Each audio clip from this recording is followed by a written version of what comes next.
Buddha. OB, you made a hit, nigga.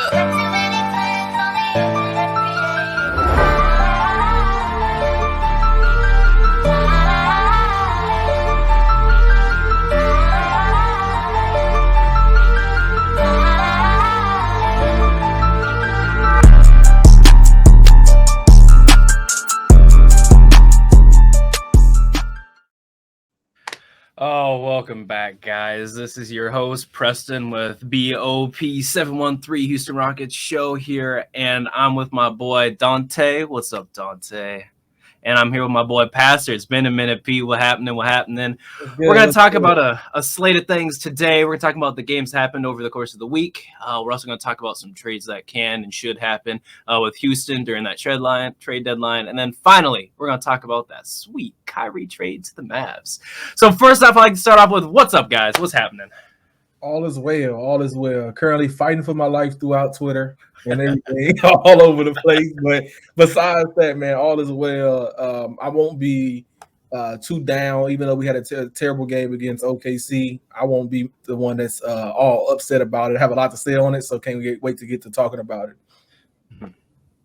Dacia Nix is not what's up, but other than that, yo, I'm good. Like Pal said, I'm not mad at the performance by the Rockets. The Rockets are the Rockets. We're gonna continue to have those growing pains, but when I am gonna have a problem with when you keep playing the same goddamn dude every single time that's not giving me the production that us out there pleasing. You clearly see Tata Washington drop 20 points the other night that deserves to play, and Dacia Nix cannot play. That's a problem for me. So yeah, let's get right into it.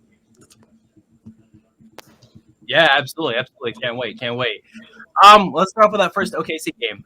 Looked pretty solid. 106-112 Houston W. Can't wait. Hasn't had too many of those this season, so it felt real good to get that. I would say our best quarter was that fourth quarter, holding them just to 20 points. OKC just 20 points to our 28. Really able to hold our ground despite that atrocious third quarter, that 28 to 17 point quarter. We played solid defense, solid rotation. I think we had Knicks starting yet again. Let's look really quick. But I was not. Yeah, he started. Yeah, 3 for 9 from the field, 0 for 4 from 3. He did play some clamp defense, low-key on Shea in the post. Those 2 back-to-back possessions there, I was happy about that. I'll give him that. He also had 2 blocks, so I'm very happy about that. But that's all you can say about Knicks on the positive end. Alperen Şengün was 4 for 10. Wasn't too good to see. Bari was 3 for 8 from the field. Not great. But Eric Gordon, 8 for 17. 3 for 6. 6 for 9 from the free throw. You'd like to see him make more than that. But I'll go with 6 for 9 to go along with 25 points. I'm happy about that. Yeah, that's the biggest thing. Take away from that game. It's like it seems like they're deliberately trying to shop EG, so they're going to put him on the court so he can perform. So that's the only real takeaway I'll say for sure on that is that EG has shown over and over and again that, you know what, if those young guys aren't in the way, I can be a productive player. I can play my role, whether you want me to overcompensate, undercompensate, whatever. So that's one thing that I think other teams should continue to look at whenever you're talking about trade talks, including him. That was a good showcase game for EG. If I'm correct, was that the Tari game as well? Yeah, that was the Tari game where he had the 12 offensive boards. So Tari, even though those are some Andre Drummond stat padding, you know, I will give him some credit. I really like, you know, whenever guys are bringing energy and effort, and I don't think it was the whole game, but it was a good amount of it. Whenever guys are bringing energy and effort, I always commend them for it. So I won't talk too bad about that game, win, lose, or draw. It's just mainly like, you know, showing me that we do have other pieces that need more time. I think Christopher had some clutch little middies in that game as well. It often shows like a lot of people have natural talent on this team, and without being a negative Nancy, just understanding that they just need more opportunity, more coaching, more uplift and encouragement in the way that it allows that to kind of flourish, because we have a lot of young players who kind of show out in a certain amount of times, certain games like that, and you see like, man, we really willed ourselves to a victory in that one. So Yeah. Speaking of Josh Christopher, he was clutch. He was very good in the fourth quarter. Most of those was very good in the fourth quarter. You know, the pull ups, the block shot on Shea Gilgeous-Alexander to start the fast break. KJ Martin fast break. KJ Martin was absolutely tremendous in this game as well. He did go 1 for 4 from the three, but he's not going to make too many shots from the three. He's going to give you at least two of them, one at best. But he had 18 points, 7 rebounds. He even had 4 assists in the game, man. I say Alp, you know, he was not good from the field, but what excites me is other things he did. He had 12 rebounds. He had 4 assists. He blocked a couple of shots from the field. So he didn't have his best game, but he impacted the game in so many other areas, you know, in that ball game as well. And Tyre Eason, what more could I say about him? I mean, 12 offensive rebounding, the hustle, the energy that he brought on the court. And we held Shea Gilgeous-Alexander pretty much in check. 24 points, 7 of 24 from the field. Right there, we played pretty good defense on him as well. Like Pastor said, it seemed like with Jalen Green and Kevin Porter Jr. went out, you starting to see more guys step up. Starting to see more guys step up against the Detroit Pistons and, you know, against the Thunder. You're starting to see in Tata Washington a little more. Get confident shooting the ball, shooting that floater he wasn't making earlier in the game because he don't play as much. And you got Daisha Nix out there who can go have 83 minutes throughout the last 3 games, shoot 7 of 25 from the field. Ooh. You can throw him out there every time and not give us production. But other than that, you know, Bruno only played 10 minutes. Bruno played 10 minutes. He was productive in his little 10 minutes, you know, protecting the rim.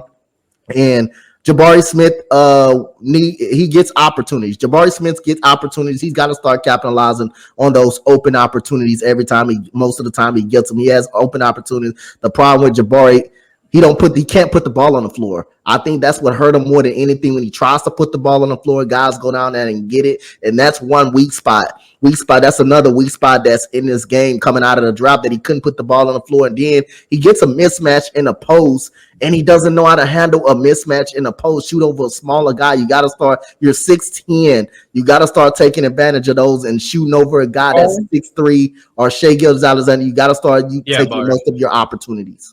Yeah, Jabari, and just to like build on that, I do think that like often remember like he is a rookie, so like, I always like fathom that whenever talking about this. So I agree with you. I think you're absolutely spot on with that. Yep. He definitely needs to understand how to use his length and his body. Which he understands like, okay, I can't get my shot. He needs repetition and to maximize that. But at the same time, I think he is trying though, so I do want to give him credit. I think he does try to get to the rim. He does try to body people more so now than when he started the season. So he's even said it before, right? He's even said like, "Hey, I work on the things I'm not good at because I want to be better at that." So I agree. There should never be a case though. No, that was the second game, but there should never be a case where you know what I'm talking about, right? Yeah. When you're at the rim and you're open and you pass open to Jabari, you know. But that's a whole nother conversation. There's a point, though. I do agree to that. Though, that he definitely needs to use his body more whenever you talk about mismatches and such. I feel like, though, also to that tip, there's a point in which that like a lot of teams know that he's not really good at ball handling. So when he does go to his like trying to set up his shot, that like you know how Şengün's get it set up, Jabari would try to get his, and then the help defender come knock the ball out the way. So he has to be better at that. But again, rookie on his young team, that's a lot of things that need to be worked on. One thing I would like to say is we were able to control Garrison Matthews. He's just 2 shots this game. I was so excited when I looked at the box score and I saw he wasn't 1 for 7 from 3. I cannot tell you how much I appreciated that. I was upset that Ty did not get to play this game. I'm not sure why he didn't play. We got Daisha Nix out here playing 32 minutes tonight. We gotta let him go. Who was that? To my Daisha Nix, bro. We just got let him go. Come on. 0 for 4 from 3, 3 for 9. Like I said, 33 minutes starting. I give him his flowers. He played well on defense those last couple possessions. He got his blocks and he got 7 rebounds, which I do like. That part of Daisha Nix's game is he can get you those offensive or the defensive rebound opportunities that I appreciate to see. He got his 3 assists, which looked really good. I think his pairing with Eric Gordon is probably going to be that best 2-guard lineup between Gordon and Nix. But I don't know, man. I'm really down on Nix, and it kind of is what it is at this It's point. when you got Twitter, which was happening all day yesterday, saying that Daisha Nix is the worst player by far on the Houston Rockets. That should tell you something. The guy couldn't even play. He rarely could play in summer league. He struggled in summer league to play basketball. Literally he struggled in summer league. So I kind of saw that coming into the season. And Tata Washington actually played in the summer league because it could it be because most of the summer league guys is most on Tata Washington level. I can attest to that part. But Daisha Nix, you saw the NBA. You saw the NBA. You saw that you got your foot wet in the NBA in the middle of last year, so you should be better. No reason you should be better and let summer league guys outplay you, and you struggle to score in summer league. Josh Christopher immediately came out. That was probably the best player in summer league until they shut him down. But Daisha Nix even struggled again in the summer league, and I was like, man, this dude is really, really struggling. Then it carried on to the NBA. Still got no better. He got worse. It's almost like he got worse. Yeah. I would agree. I'm not going to give so much weight to summer league. I think that's just like, what are you doing in your whole offseason program? So I agree to an extent, but like, what are you doing in offseason? Like one thing that I'm not gonna name drop. I'm just gonna say one thing I hear people say. It's like, man, we know what Josh Christopher can do, and we want him to do something different, right? Well, I think like that's a detriment to like just giving an example. That's a detriment to like him, right? So Josh Christopher in summer league, right? He was trying to be a combo guard when we know that he's a scoring guard who gets some mid-range to the rim. So in that same space, I was just like, what did they have Knicks doing? Is really the question I have. It's like, what are you trying to achieve with him at point guard? What do you want to see from him? Do you want him to run a whole offense? Is he capable of having like that magnitude of responsibility? And is it smart for us as a team to kind of have that with him coming off the bench? And it kind of blew up in their face, if I may. Yeah, absolutely it did. But hey, a dub was a dub this game. We did a lot of things right. We scored 66 points in the paint, which was very nice to see. And we were also able to get 25 points off of turnovers, which was again very nice to see. Kind of going back to what we said in the offseason is that we were going to be a run and gun team, showing that tonight. Or that game. But other than that, we still stuck with the same formula, 17 turnovers we had. But overall, I mean, it's bad to say that 17 turnovers is low for us. I mean, when you really think about it, 17 turnovers isn't as bad as it could have been, especially with the, like we said, Knicks running that point. And I won't even lie, despite it not showing too well, Shea is very good at getting in that interceptor badge, if you will, kind of getting in the way of collecting steals or tipping passes. I do like that game from him. I'm surprised we didn't have as many turnovers as we did, despite some of the sloppier plays towards the end of the game. But I will just agendally speak here and say that a lot of people who talk down on like the Kevin Porter Jr.'s types of plays and turnovers, you kind of have to understand that this is not a Kevin Porter Jr. issue. This is a Houston Rockets issue. Turnovers. But hey, just snip that and keep that and know that I said that for sure. Go ahead. Thanks. Oh yeah, it's definitely. I mean, it's the same shit. I mean, turnovers every single time down the court. Whether if it's sloppy, terrible passing that lead into fast break. Most of all turnovers be live ball turnovers. Most of the turnovers that when we turn the ball over, they be live ball turnovers for fast break points, and the players can control that on the court. The players can only control that on the court. You can't keep hurting you, shooting yourself in the foot every single game because you're allowing the other opposing team to go down the court on a fast break because you want to turn the ball over and you want to make lazy passes and stuff like that. That mostly be the Rockets, and the players got to get that together. Absolutely agree with you. Positive note, despite the box score not showing it, I thought it was neat. Every time he comes on the floor, I really do appreciate how he's able to kind of slow things down a little bit or push the tempo when it's necessary. He's just such a high basketball IQ player. And I think we drafted him 2 years ago, right? So he's only been in the league for a couple years, but he's just I really like his IQ. He's just a fantastic basketball player all around. Going off of that, I like to lead directly into that last game, or the second to last game we had last night against the Raptors, which was kind of an unfortunate game. They played really well. We were holding them pretty close in that first quarter. In that second quarter, third quarter, they just blew wide open, 35 to our 27 in the second quarter in terms of points, and then 30 to our 24 in the third quarter there. We did a couple of things right, though. We scored 64 points in the paint, which was nice to see. We kept it down to only 13 turnovers, which is, again, nice to see. But, I mean, the Raptors, I'm trying to decide if they're really a playoff team at this point in time, because it looks like they don't want to tank just yet. They haven't made any big moves here in the offseason. They haven't decided to trade away or try to get any picks, and I think they are a solid team, but I'm not a big fan of the Fred VanVleet. Just I don't want to talk about other teams, but just understand like that is a example of like a team that people just didn't buy in completely enough. Yep. For those players over there, I think they get it.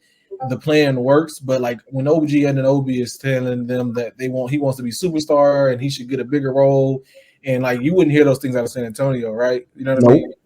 They have cultural issues up there. They were on the right path, but as far as like playoff teams concerned, I think they can be as far as talent. I don't think they are as far as executing, but that's besides the point. They did a good job against us, They had Steven Silas concede to not getting Şengün the ball by fronting and doubling him ahead of the time. So yeah, I don't I have to give them credit, man. Like they're doing what works, at least even as a game plan is concerned, and it has been effective against us. So again, Steven Silas cannot adjust once a team go into a zone defense. Yeah. Simple, go with.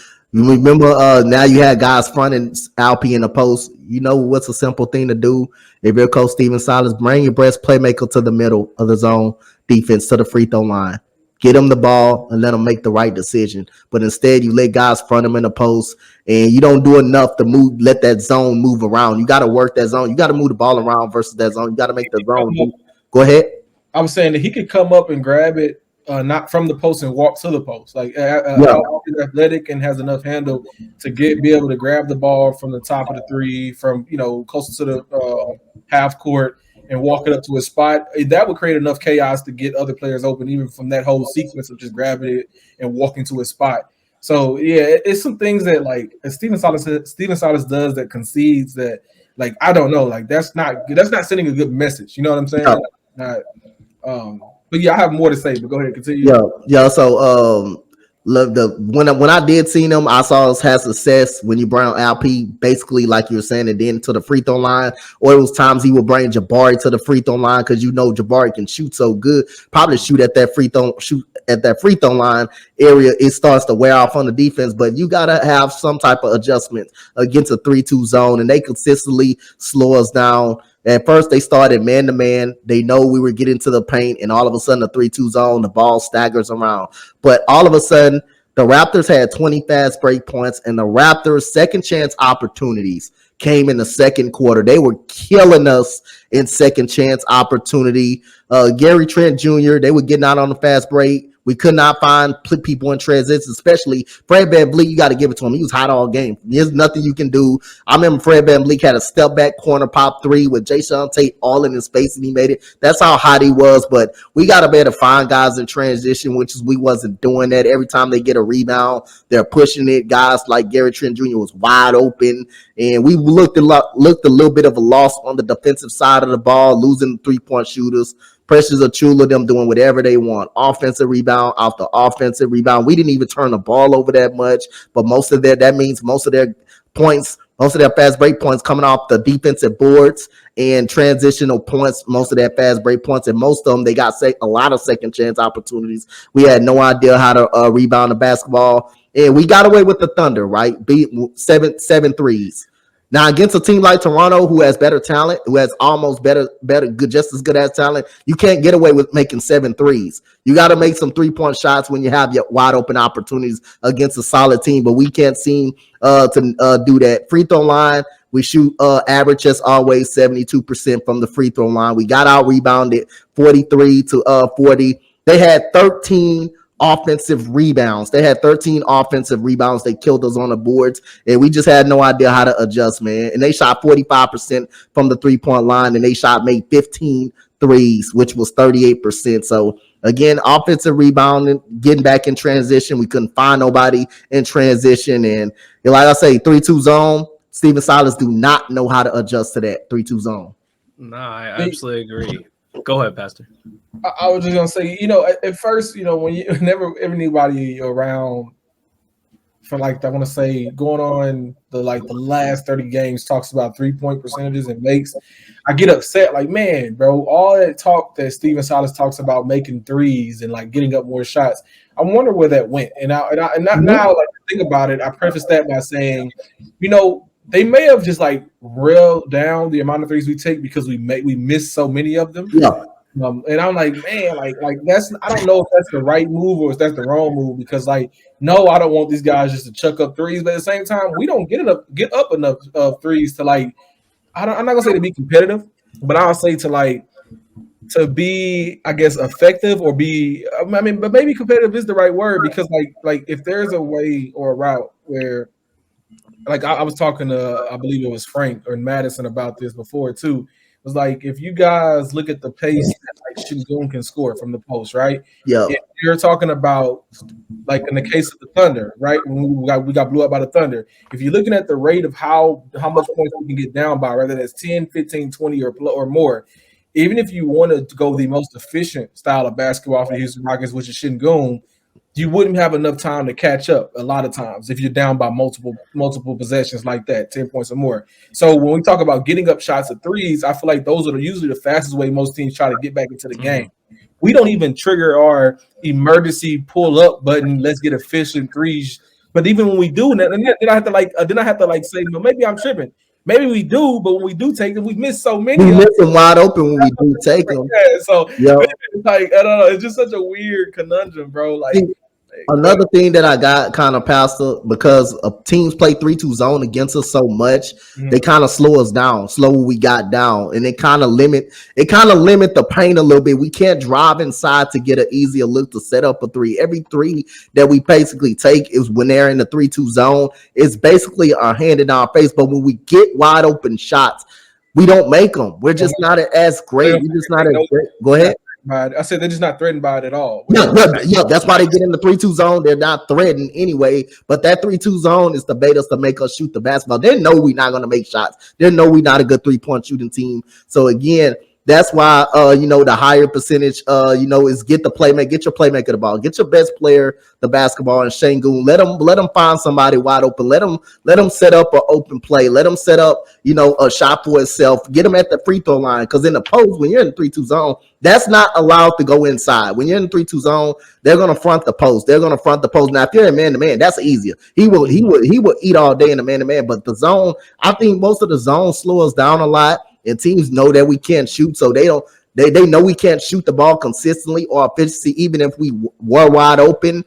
I think that slows the offense down. That slows us down really awfully a lot. You guys were talking about the 3-point over here. I just happened to notice that our best 3-point shooter, Dacian Nix, shot 1 for 7 from 3. I just like to say, Dacian, please stop shooting step back threes. Please, bro. Please stop grabbing the ball, holding it, pump faking, pass faking, and then stepping back. Just anything else other than that, please, bro. Every time I need a shot, and that was not a good game for that man. 1 for 7, and then our other sniper, Garrison Matthews, 0 for 2 from 3. Again, less than 5 shots. We're doing well there.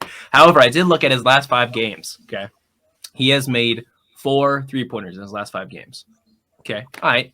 He has taken 15 3-pointers. He's 4 for 15. It's less than 33% out here. On the year, he's shooting 34% from 3. So he's just in a shooting slump, it looks like, only getting a couple 3-point shots. And he's a volume 3-point shooter generally.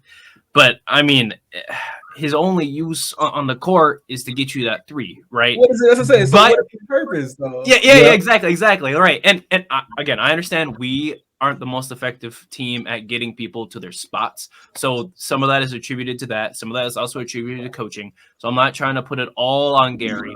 However, Broski, 4 for 15. Bro. I mean, Somebody man. said he has a green light like Steph Curry. Yep, he do. You see when he come in the game and he shoots immediately coming off a screen like he's Steph Curry. But the reason why he shoots like 34% from the field, I understand we trying to get him in a situation where he can just move off the screen, come off screens and stuff. But none of those shots be efficient. None of those shots be like efficient shots. They just be They just belong to other people. I said, or they just belong to other people. Like if Jalen was getting those shots, I would be okay. If I would, yes. I'd be okay if I don't know. Even if I wouldn't do Christopher, but Jabari. If Jabari was getting those shots, I'd be okay. Even if he does, I'd be like at least it's clearly identifiable. But what the problem is that those guys I just listed are getting those shots, and then Gary is still getting 15 of those on top of that. So it just makes it even worse. So yeah, I agree. Absolutely. It's just really hard to kind of keep him on this team. He's a good contract, making like I think $700K a year, so it doesn't really matter for our cap space in terms of that. We could drop him and not worry about it. At the same time, Matt, it just comes a time in every man's life when we need a change, and I think it's time for a change. Between you and a couple other people out here, it's time for a change. Also, rolling back to Knicks, he shot 3 for 13 from the field, which is not fantastic. But despite a couple guys not shooting too well, we got carried quite a lot, shooting 50% from the field. We only took 80 shots, which is disappointing. But we shot 50% from the field. KJ Martin, 8 for 9, with 20 points. That was pretty nice. LP, 6 for 10 from the field. I'm all right with that. And then Eric Gordon with another 28 piece, which again, we really trying to get that trade value up real quick. And I'm absolutely okay with that in these last few games here. Hopefully we'll make a big deal, make a big splash here soon. And then Josh Christopher, it felt good to get him some run, shoot 7 for 8, have 15 points, which is a season high for him, I believe. Yeah, I mean, I can't imagine Josh Christopher falling so far behind rotation that Daisha Nix is not only starting above him, but we had him back in the G League. I don't understand what happened for Josh Christopher to get into the doghouse. And you got to mention, it makes me think the reason why he's actually getting minutes because now that you got Jalen Green back, now when Kevin Porter Jr. back, whose minutes gonna drop? Whose gonna get some of those rotational minutes? I think, like I say, Josh Christopher, he's been playing so well coming off the bench, and now all of a sudden you just got Daisha Nix ahead of him. Now all of a sudden you still keep playing Garrison Matthews right over him with his clearly. You seen Josh Christopher last year. He was in the rotation last year when he put up 9 points per game. All of a sudden, who's behind? Who is he behind? Who is Josh Christopher behind? Not to play. Even if Kevin Porter Jr. gets in the lineup, who's behind? Who's in front of Josh Christopher? Why is Garrison Matthews in front of? But I think some of those when Eric Gordon gets traded, I think let's hope we can see something going. For sure. But the other one is also like. Keep in mind this is just like an explanation to the madness and then also just a perspective. One thing is that, yes, we have certain players who like automatically get their minutes and that should change. That I'm telling you, not that they will change or that the Rockets think it should change. I'm saying, in my opinion, there should be minutes. Like, so for instance, like Jabari, Jalen, KPJ, and Shagun should have a floor base of 15 minutes a night, right? That should be their floor. If they're having a bad game, you can even subtract from that. If they're going to showcase, be consistent, to be better, then you can add to those minutes as games. That's how we should have been running the season. So when you talk about, you said Knicks, Christopher, Ty, I will go Garuba in that, and I will go Tari on that. So 5 of those players. Those players are, and KJ actually, those 6 should be fighting for minutes week in and week out. That being the case, yes, I agree, bro. Why isn't Christopher getting minutes when things are going well? And if you can take him out of the game. Cool. Sit him, talk to him, tell him what you want him to do better, not just tell him to be better. Tell him what you want him to do better, and then put him back out there to continue to show you that he should earn those minutes. But we don't have that here. We have given just hierarchy to players and people. And even Eric Gordon at times. Like, no, bro. Like, that has killed us this year. Yep. I don't know. I don't get it. But hey. John Wall said it best, man. They walked in there and got everything handed to him. Despite not agreeing with John Wall's entire interview he had. I mean, he spoke a lot of truth, regarding how KPJ and Jalen just got their positions given to him and everything they kind of wanted and more.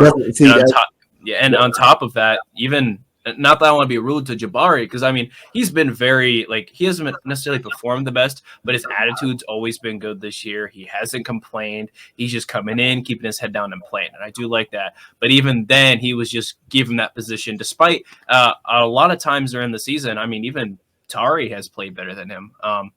And not consistently, but I mean, especially the last, I want to say 7 or 8 games, and then the 3 that he started. I mean, Tari's just on a tear right now. I really like what he's bringing to the table, and I would still keep Jabari right now as a starting spot over Tari Eason. But the fact that it was never in contention is kind of sad to me. When we brought up when you brought up about John Wall, but obviously, again, I'm starting to think Steven Silas is a puppet because they're telling him who to play. They literally, you tell a guy that he deserves to start, that John Wall deserves to start, and you still don't start him. You still don't start him. But you're the head coach of the team. You're the head coach of the team, so you can start whoever you want to start. So, but that makes me seem like Steven Silas is a puppet guy.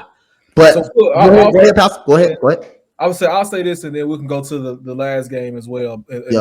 But the John Wall thing is a little tricky because he was right about the part of you shouldn't just give it straight to these guys. Yes. Yep. But he also was in support of really in allowing or helping KPJ become a point guard. Yeah, he brought that out. He brought it out. Right. So when you're talking about things of hey, Steven Silas even said this is not correlative, but just conductive to the conversation. So when Steven Silas said, yeah, you should start, you're going to call him a puppet. Yeah, sure. But if John Wall wanted to play, then he could have went to the front office and had a conversation. And if Steven Silas wanted John Wall to play, then he could have went to the front office and had that conversation. So these are grown children we're speaking about. We're not speaking about children. These are people who are 34 and up years old. John Wall being, I believe he's 33, 34. Yeah, he's grown-ass man. Grown-ass man, right, exactly. So if Raphael Stone says, hey, we had a plan. We have a plan for a guy at shooting guard, and we just drafted another shooting guard. We want to get them both minutes on the floor together to see what we have.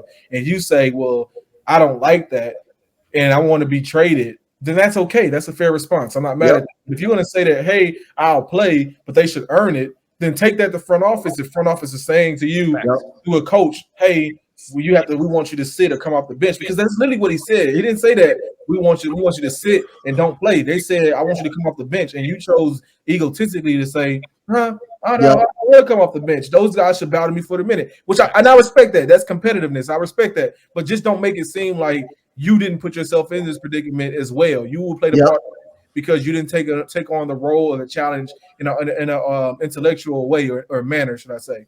Absolutely facts. I 100% agree with you, Pastor. Mean, he could have handled it completely different. He should have handled it completely different. I mean, we even saw, going into last year around trade deadline, how he was posting on Twitter, he was posting on Instagram. He's in the gym. Look at me, I'm working out. I want to get traded. Trade me. But then at the same time, who wants to trade for someone who's not willing to put ego aside and come play for a championship level team, And obviously he was kind of doing that for the Clippers at the early first bits of the game, but now he's getting DMP'd every night, despite signing that 2-year, $50 million contract. So John Wall's a little ignorant, brother. People not gonna write it because I'm gonna give you another example, and this is gonna make a lot more sense for a lot of people who watch this. Yep. Carmelo Anthony was shunned by how many other teams in the NBA? 28, 29, right? Because we give him a chance and we want him to fit a particular role, and we say, "Nah, fuck that, he can't do it." Right, guys. So it's like John Wall. How many teams are really out here going to put out the packages, effort, or commitment that we gave to John Wall, and then he goes somewhere else and they say, "Fuck him too." Yeah. Right. Yeah. So that's how you get blackballed from the league. Right. Well, but I don't necessarily think he got blackballed either. Even though he did go to himself, I'm saying that how many other teams said fuck him, even though he's a decent basketball player? Not that he got blackballed, mainly saying that, look, bro, you're good, but we want you to fit to this role mode here, and we want you to do it at this rate. And if you can't achieve that rate of production at this small role, then what do we need you for? I got a young guy I can just develop, or I got a guy over here who I can just rock with. You know what I'm saying? So it's not nothing really against John Wall. It's just the reality of it. It's bro, there's a lot of teams that didn't give a fuck about you, and you're making it seem like we just dogged you out. You should have been bro.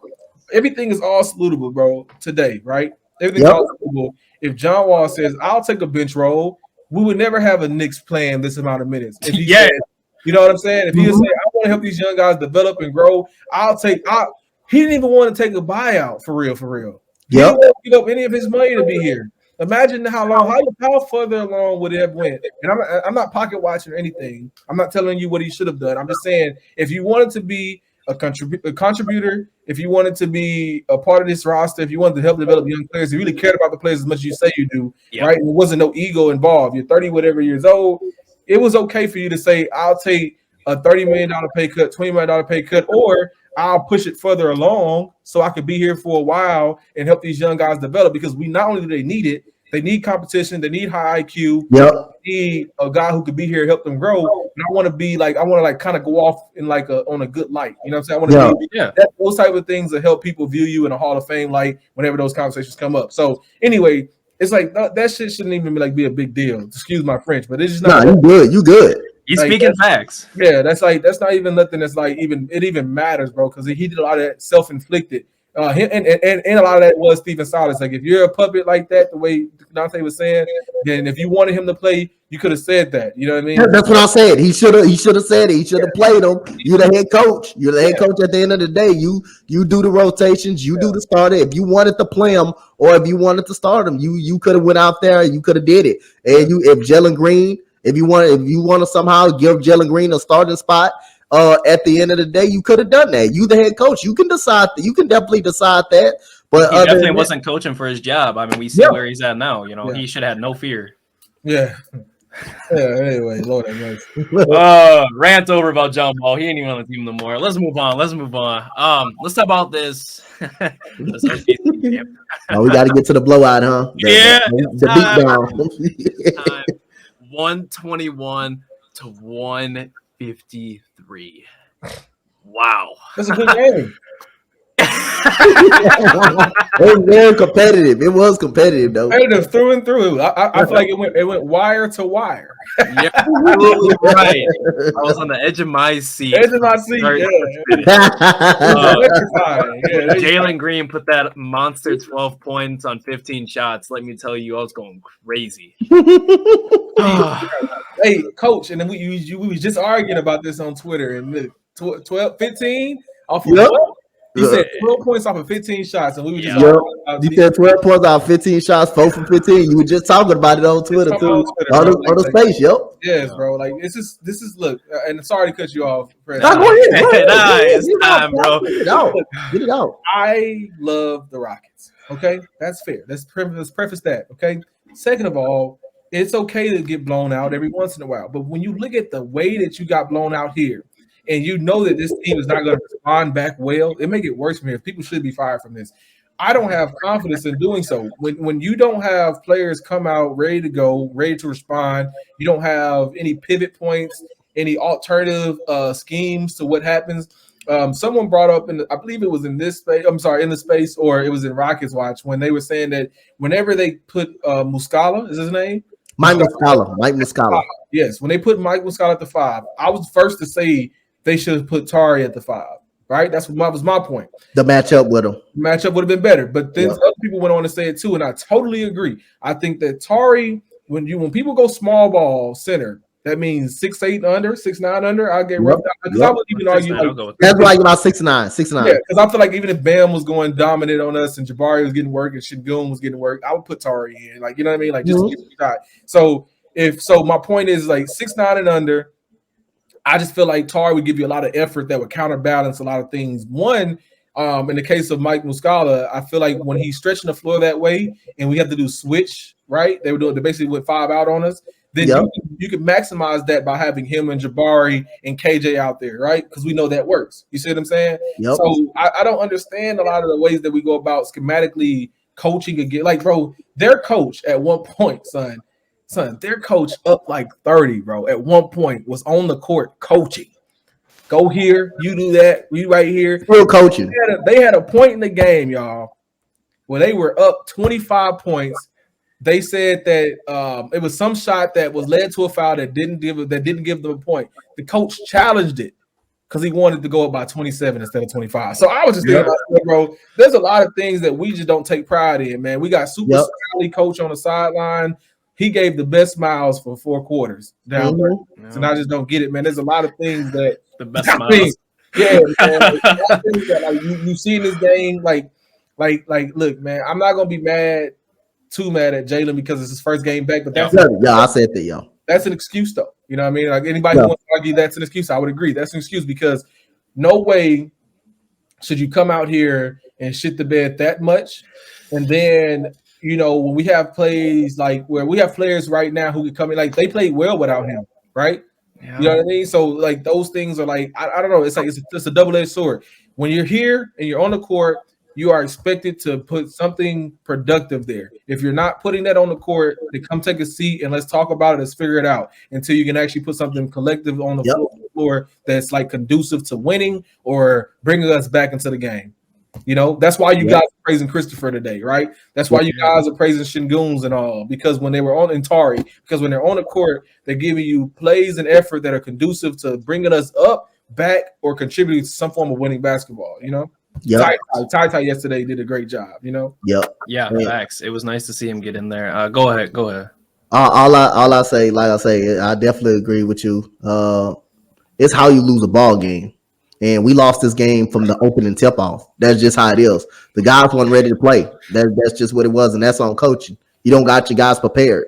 OKC is fresh. They've been out since Wednesday, since the last time they played us. They've been out. They haven't played, so they're more fresher coming into this game, and we ain't on the back-to-back, but that's no excuse.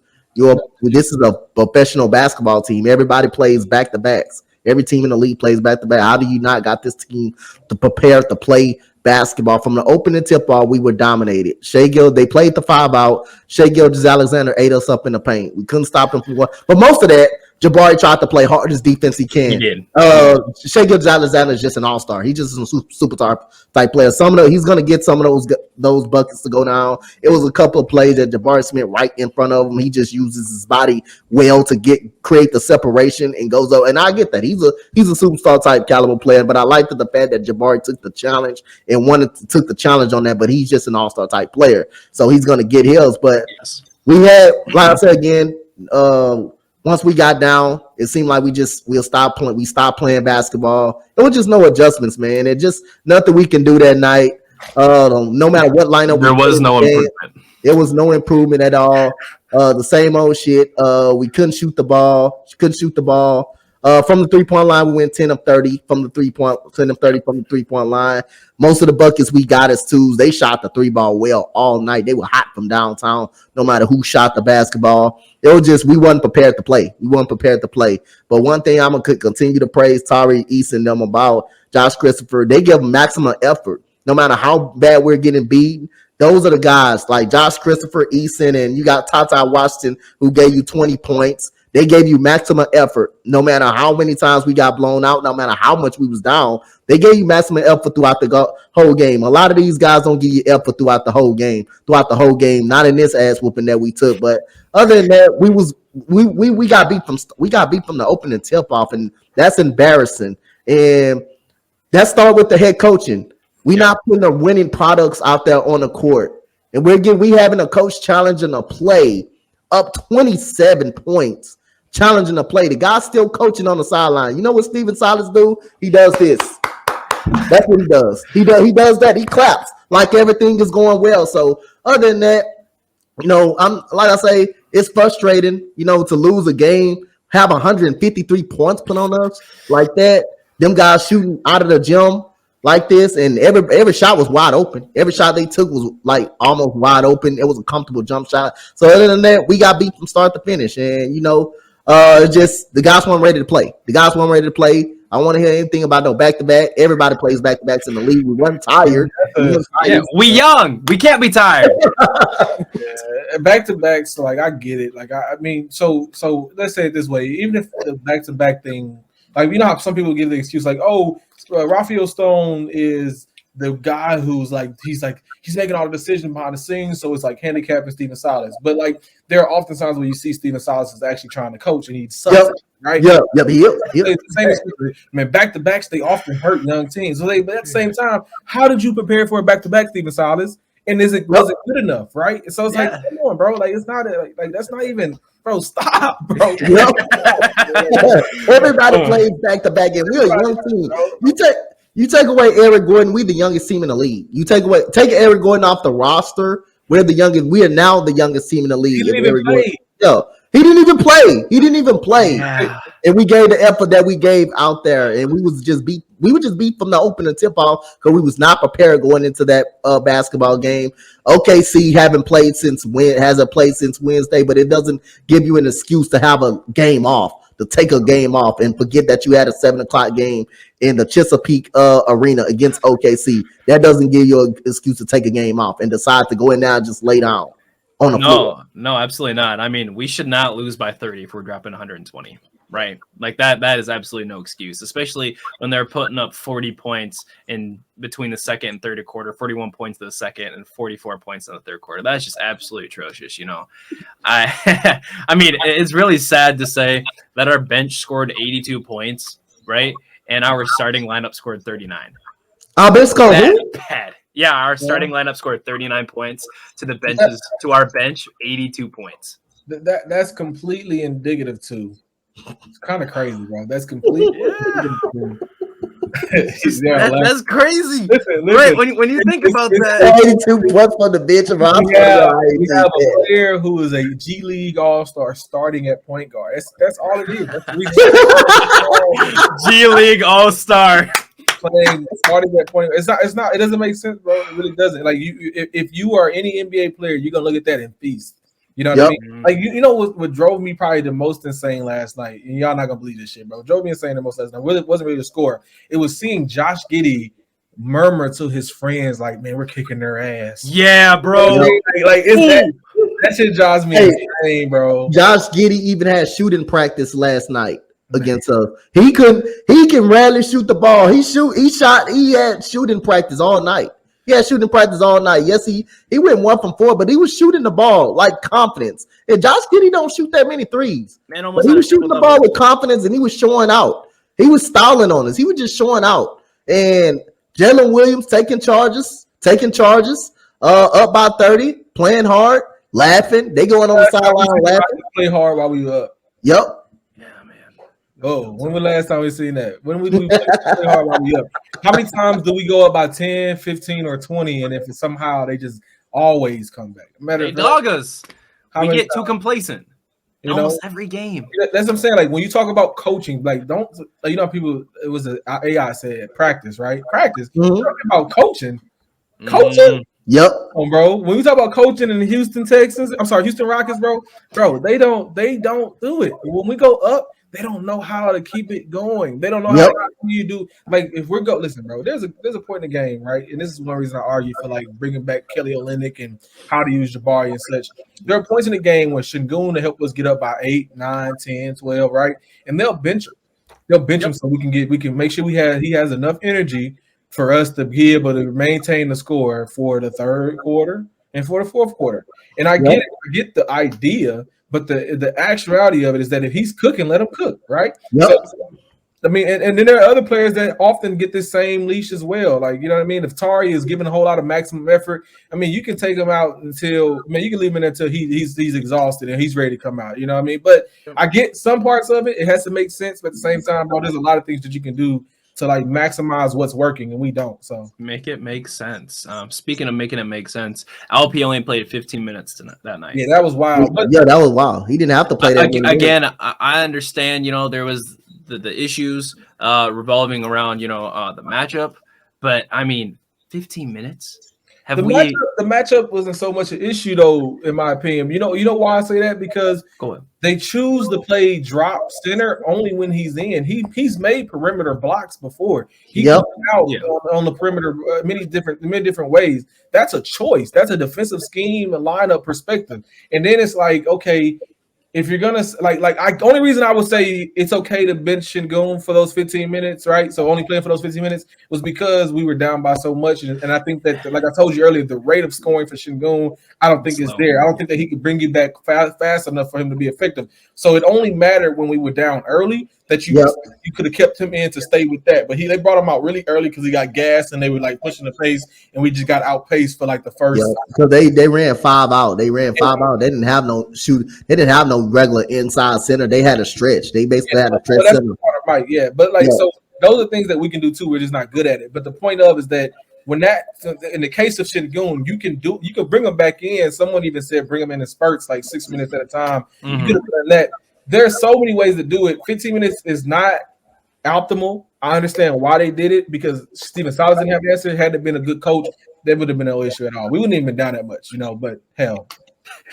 Yeah, I mean, yeah, it's just still in general, at this point, if we down like 40, it don't matter as it is, in my opinion. Just if LP still wants to play, let him get his stats, bro. We're losing. Just let LP get his stats. I mean, other players, I was nice to see Bruno again. I'm not the biggest Bruno fan, as some of you guys know, but Bruno came out there. He did work in his what he played 17 minutes. He did well. Usman Gruba, I was glad to see him come off the bench and take 2 for 4 threes. I want Gruba shooting more when he's wide open. And he actually can hit it. He actually can make it. So I got a theory on Garuba. Not that it's a bad thing, but Garuba's not a 5. And I don't think he's a 4 either, by the way. I think he's a 3. A lot of people don't like his mechanics. A lot of people don't think he can dribble. I agree. I don't think that I think he's more of a playmaker, set shot, in a wing defender. I think those are where he'll thrive at. We have a lot of growth for him. Like, there's a lot of growth that needs to happen for him. But for the most part, I don't think that he should be playing 5 anything until he gets like NBA fit, NBA IQ. He's kind of uncomfortable on the floor. He loses the ball, fumbles it a lot. He doesn't often know where he needs to be. Sometimes, like I say, sometimes doesn't know where he needs to be. But as a wing shooter, corner 3 specialist, as a defender, switch defender, he'll be good in those lineups where you have Tari and KJ out there. He's be good in those lineups where you want to run small ball centers and stuff, where he can switch out with Jabari or Tari or anybody that you want to go with the small ball 5. But him at the 5 is just not good.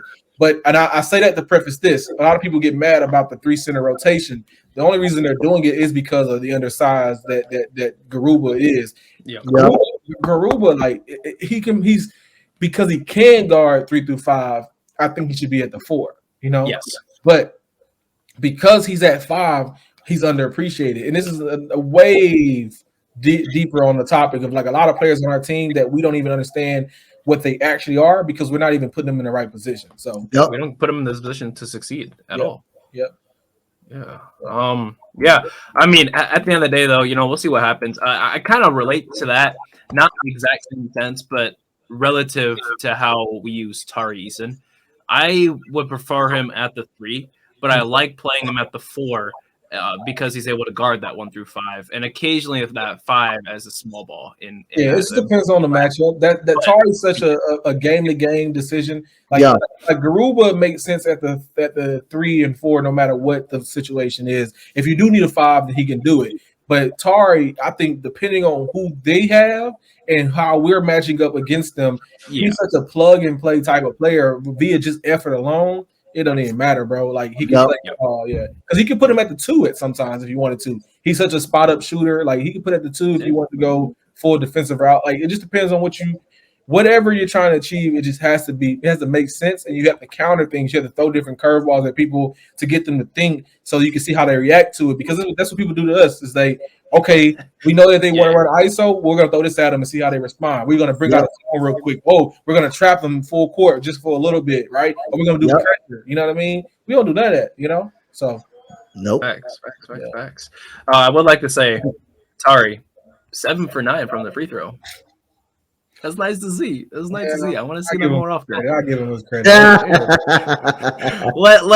let him cook, I as feel they you. say. Let him cook. But yeah, Josh Christopher played pretty well too. 7 for 11 from the field, 20 points. That was nice. Ty 20 points on 16 shots. That was nice to see. And then, like I said, Garuba shot 2 for 4 from the 3. That was nice to see. Also, Trevor Hudgens made his debut. Trevor Hemgens, you mean? Him, Hemgens. respect. And 6 minutes of play, he had 3 assists and 3 free throws. Better than your boy Knicks. Oh My yeah, boy. yeah. He out Knicks can barely make a damn jump shot. Trevor Hudgens made 3 free throws. Yeah, Short King's gonna make a comeback. I have a perspective that we're gonna go smaller in the NBA soon enough. There's a lot of data that shows that the idea of 7-footers and stuff like that that's gonna be it's trending upwards now, but it's gonna trend down fast. It's gonna crash in the market here pretty soon. You're gonna have a lot of 6'10" centers, 6'8" centers, and a lot of guards that are going to be closer to that 6 foot, 6'1". Maybe come back. Maybe just for some teams. Maybe it won't be like a whole trend, but I definitely think they could definitely make a comeback.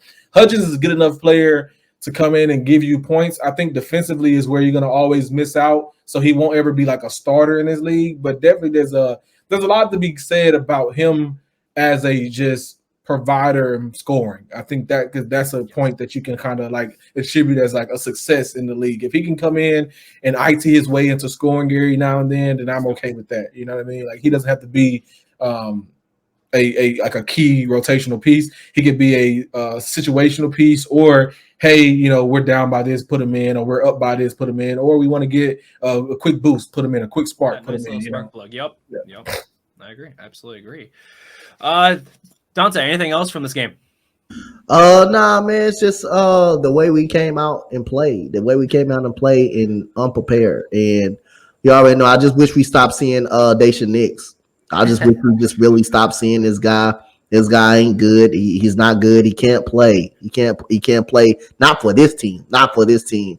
And just give Tata watch. I think we need to just Coach Steven Silas doesn't know that. I think he does know that. I just don't think he wants to test it. But Tata Washington is a better player than Daisha Nix. Absolutely. And even if Kevin Porter Jr., I think everything is going to go down if Eric Gordon gets traded at the trade deadline, which I think we probably will. That's one of the moves we probably need to make for sure, and we will make.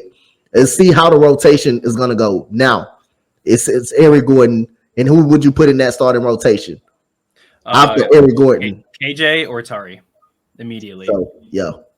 Yep. I'd like to lead us that into our next segment here with potential trades we want to see and need to happen for Houston. So let's start off with Eric Gordon, right? That is a necessary trade we have to make this offseason. I mean, that's a no-brainer. Hopefully we end up making it. At this point, I'm almost settled on getting anything back. Those 4 second-round picks might be the best offer we're going to get as of right now. However, with that Kyrie trade, the market might dip a little bit, considering that was buying low as hell on Kyrie Irving. I would say if we can get Eric Gordon for something, I'd be ecstatic. Hopefully we can bring up someone like KJ and keep him starting, or allow Tari Eason to play. That would be absolutely phenomenal. But yeah, that's a trade that needs to happen. I'd like to start off with. Yeah, I'm okay with I will live and be happy if he doesn't get traded. Like I don't care. It's not that big of a deal. You would like to accumulate an asset for him, so I mean, like that's fair. KJ is one. If you're not planning on giving a contract to KJ, then go ahead and get rid of KJ. Get something back. I'm actually one of the people who's on board with the John Collins thing. Like I do like John Collins. I think he's much better, bigger, physical, just as athletic, respected to size as KJ, and much more professional. So if you're giving up EG and KJ for John Collins, I think it makes sense for like someone next to Şengün. And you could also still have John Collins or trade him if you end up with like a Wemby Scoot or a man or whatever, if you guys are like worried about the draft pick situation.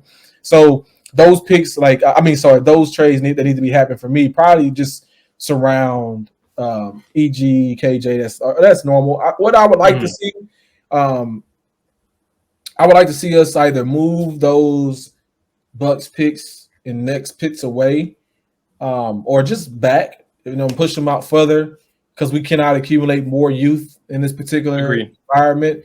When I say environment, I'm not just saying like the situation as far as coaching staff and front office. I mean, like, we have a very impatient and annoying fan base that doesn't understand that it takes 4 to 6 years for players to mature. So with that being the case, I don't think that you can draft like I said this earlier as an example. If you draft Wemby this year, that there's a chance that someone's going to tell you we should trade him if he sucks the first part of the year. Yep. So I just don't think that there's any benefit in holding on to these small assets that are expiring, being KJ, Eric Gordon, even like I would sweeten it with Bruno's and all that if need be. So there's a lot of things that we could do to kind of accumulate some veterans or some future assets that we can use to then consolidate even more.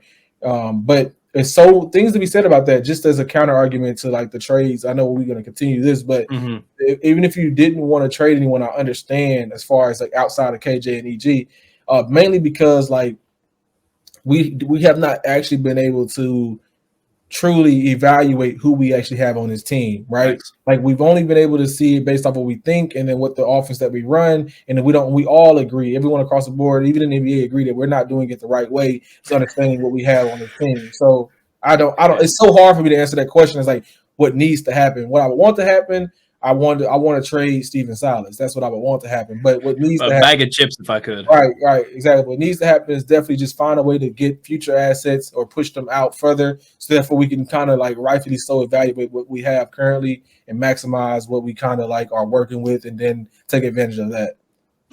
Like I say, I've been saying with Pastor, I've been saying it for a long time. I'm glad you brought that up.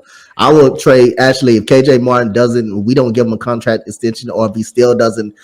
I don't know if he will come out and say that he wants to be here, but I don't want to have a disgruntled KJ Martin in my locker room. So I would consider doing it.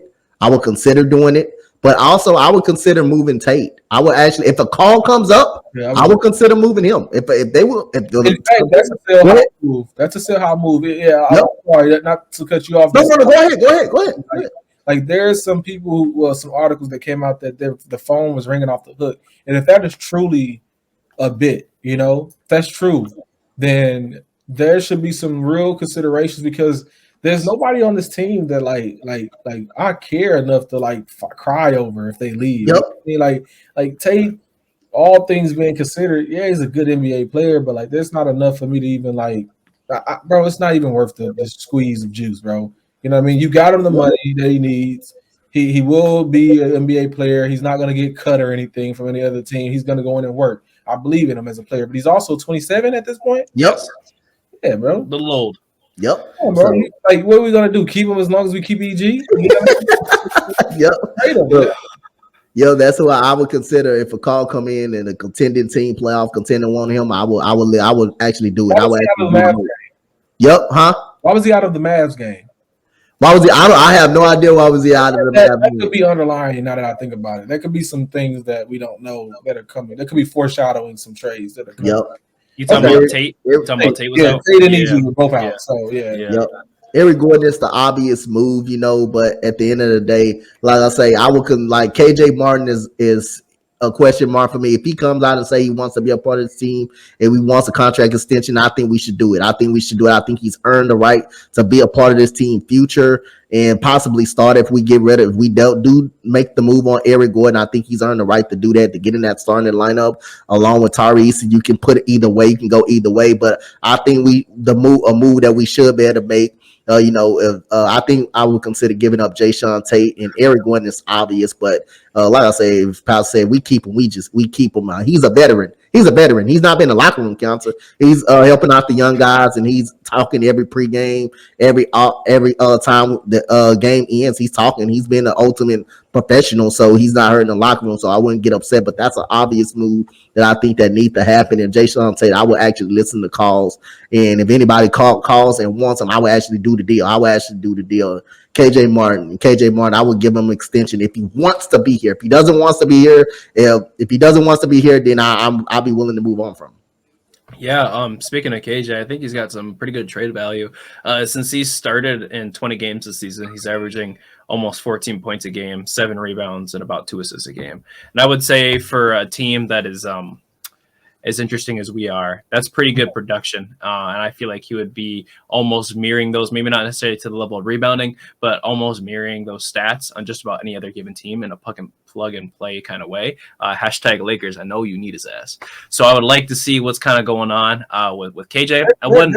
There's a lot of players you can like. The Lakers can get if they had Tate, Gordon, and KJ. That's a good package for them to help them get to where they need to go. That's a good athletic, and they get some scoring and they get some playmaking with Tate. That's a good look for them. Yeah, that's what I'm thinking. So hypothetically, in that trade, we're probably getting Russ.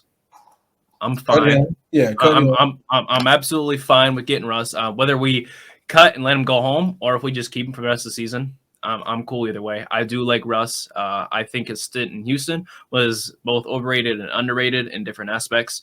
But I am a huge Russ guy. I've loved Russ since OKC. He's just been a fantastic player, and he's been a real trooper just coming off the bench. Huh? Get a pick back with that? Oh, yeah. Likely we're getting, since we're taking that money, we're getting that 2029 first round pick. We could always bargain for that 2027 first round pick as well, but we might have to let. Well, you're giving up Tate and KJ, so I thought those would accumulate the picks. I thought the EG would be like a 1-for-1 for Gordon. Yeah, off the contract for both teams and get them both in winning situations, and then So I think if we can get picks. So they want picks for EG, right? Yes. We know that. Yep. They want picks for KJ, I would assume. And if they have to come off on Tate, it would have to just make sense. So it would have to be, we have to bite a bullet on one pick because they're not giving us 3 of them. But if we can get 2 of them in that whole package, I think that would be, I guess, commendable. I guess that'd be the best way. Or maybe there's a third team that'll give us a second and a couple seconds for Russell Westbrook. So we know. Yeah. I know the originally. No, this isn't going to happen anymore. But I know originally the Hornets were interested last year in picking up Russ from the Lakers to come off the bench for LaMelo.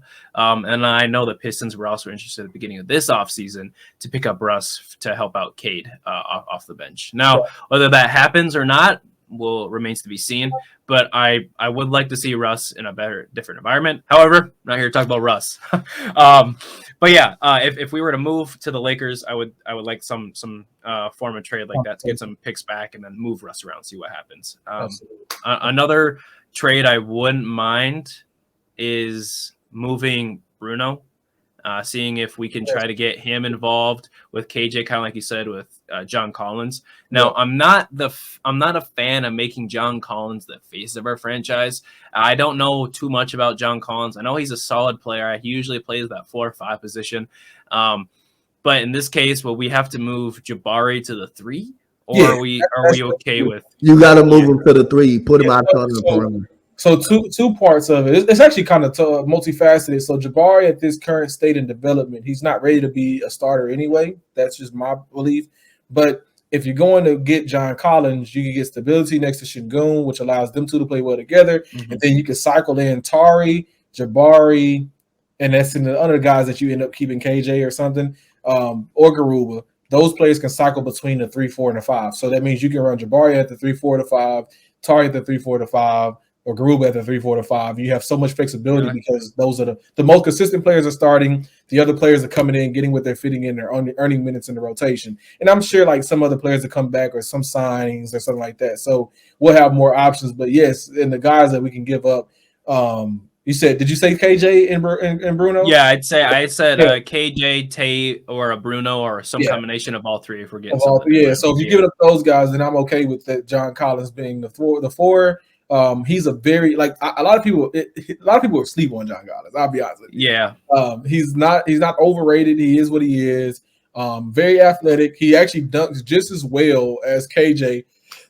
As a lob threat is concerned. So he would help next to Şengün. He's 6'10", if I remember correctly. He's a spot up shooter, knock down mid-range shots, knock down threes.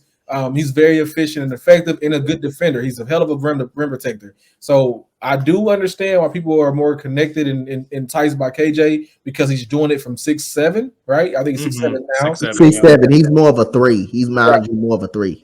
Correct, but I respect it. Like I understand it. I'll keep him. But at the same time, KJ next to Şengün works only because we're undersized across the board. John Collins next to Şengün will allow you to have some form of dominance. somewhere on the court. And I think that's what is kind of under. Like someone said, like that's only incrementally better. But like two parts of the conversation I disagree with or agree with. If it's incrementally better, that means it's better for us because we're going in the right direction. And I don't think that if anyone who believes that KJ is anywhere close to John Collins, you're just delusional. John Collins is far worlds better than KJ. John Collins is a better player. For sure. They got an 18 point per game score. He's an 18 point per game score. So if John Collins and KJ were on the same tier, then KJ, people would be knocking our doors down. We would be getting fringe players, bro, for KJ right now if he was up there with John Collins. So yeah, absolutely. The thing that scares me away from John Collins is that $125 million 5-year contract, making 23 to 27 a year. It's not that it's a huge thing, but if we get John Collins for something like that, are we trying to now invest less in the future and more to push for a play-in? Not this season, but next season, especially depending on if we get like a Wemby or a Scoot even. Is that also at that same point kind of determine how we draft? Like we want to get Wemby regardless, but if we get Wemby and we got John Collins, Jabari, and Şengün, one of them's got to move to the bench, and it's probably Jabari at that point. And then how is Jabari going to feel? Right. So you have perspectives that like it's really not that deep. So let's look at it this way. Okay. You don't have to do this trade before the deadline. You don't have to because KJ will still be here, Eric Gordon will still be here, Tate will still be here. Those are all players that are under contract through free agency, right? So if you wanted to get Collins later, you could do so. Will he still be there is the question. That's what I'm saying. Right. So if you have to keep in mind like there's not 100% chance that you get Wemby, right? So because of that, do you manage your team in a way that you think that you're going to get Wemby? No, you can't do that. As a GM, you have to do what's best for the team as it currently stands today. And then if you have an outline or a future perspective, then you have to make adjustments according to.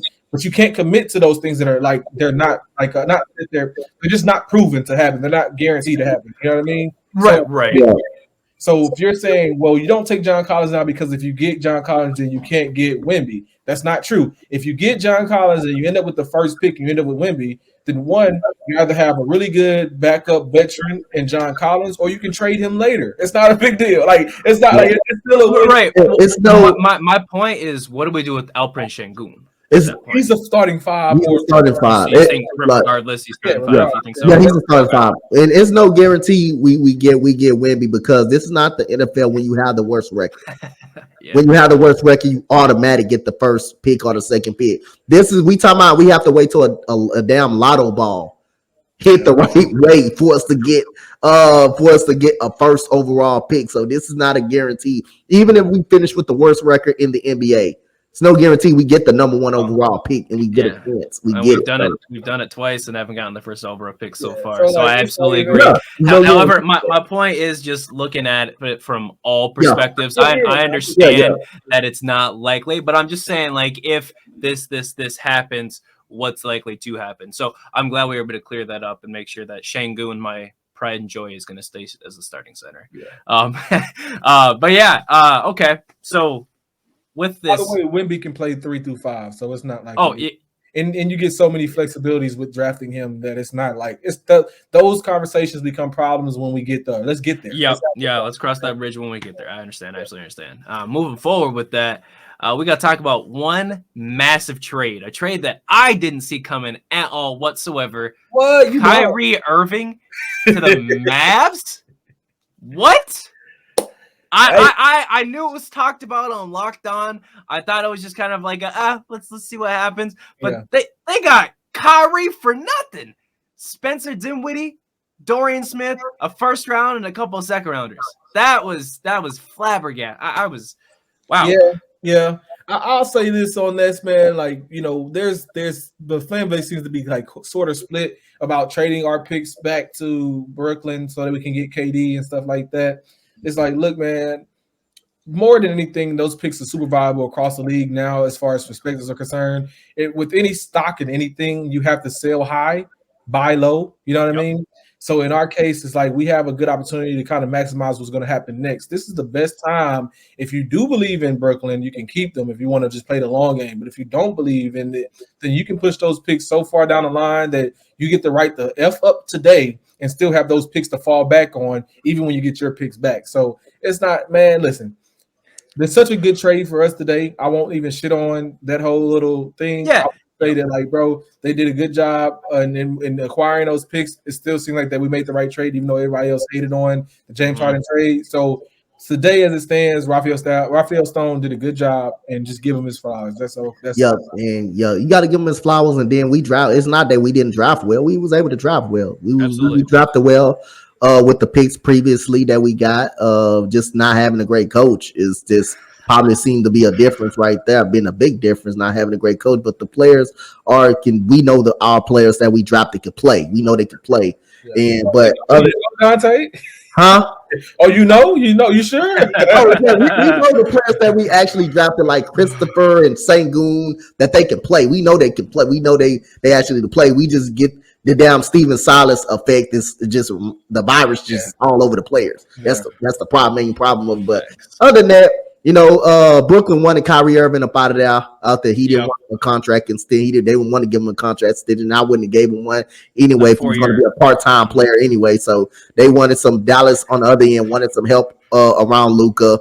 Luka, you can see him get exhausted in the middle of the games because he has to carry the team in the fourth quarter. Now you can bring Kyrie in as the second unit to help compensate that. But now you got two guys on the wing. And I'll say again, many people didn't think James Harden and Chris Paul wasn't going to work. It worked for about a year. It worked for only about the year that he got hurt. But it can work. It can't work. It's just how. Let's see what Coach Jason Kidd, who's going to take the last shot of the ball game.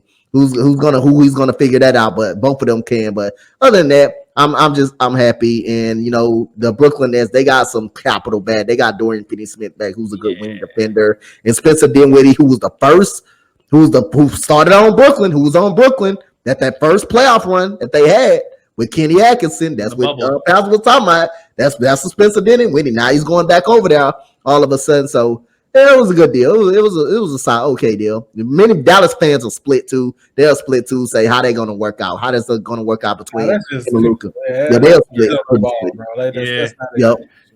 So it comes down to Kyrie and Luka, right? So Kyrie was going to be an East All-Star starter. Oh, here we go. Does that mean he goes to the West as a starter? And his votes were based upon the East standing, so I would hope that it stays the same. But it's still funny because no one does it. Exactly. That's so crazy that happened. Another thing I like to point out with that being, are they the best offensive backcourt in the league now? Luka and Kyrie. On paper, right now. We haven't seen him play, but I mean, Kyrie's averaging, I believe, 24 a game. Luka's still averaging 33. I mean, that's 50. That's 50. So look, I'll say this, and I'll wrap up here soon for myself. Yeah, I'll say this, man. Look, the biggest part of this, not gonna like this. The biggest part of this I care the most about is that Luka Doncic is the second coming to James Harden, and we get to see him flop just as bad as James Harden because they're not going to win a championship. And if they do, I give all the credit to them. But if they don't, I get to hear no excuses. Yep. Because I saw James what he did with Chris. I saw James what he did by himself. Luka got this man at 22? Mm-hmm. Yeah, man. Look, I can't wait for it to flop. Me too. Because they traded for 20 games and Kyrie. Do they think that Kyrie's gonna re-sign with the Mavs? Yeah, people keep saying that it's only gonna be 20 games. I'm not gonna say that. If they go to the conference finals, if they make it to the finals, he will resign. If he make it to the play, if they only make it to the to the second round of the playoffs, but the vibe was immaculate the whole way through. Man, Kyrie will come back and play for 2 more years for them. Like, it ain't no big deal. Like, it's not I guess asinine to believe that he could find comfort there in Dallas. I know where he wants to be, but what's crazy? LeBron might come to Dallas, bro. Shit. That's what you really might have to do. So LeBron, Luka, and Kyrie. You think our division would be tight, huh? Boy, we got a bunch of young guys versus them boys, man.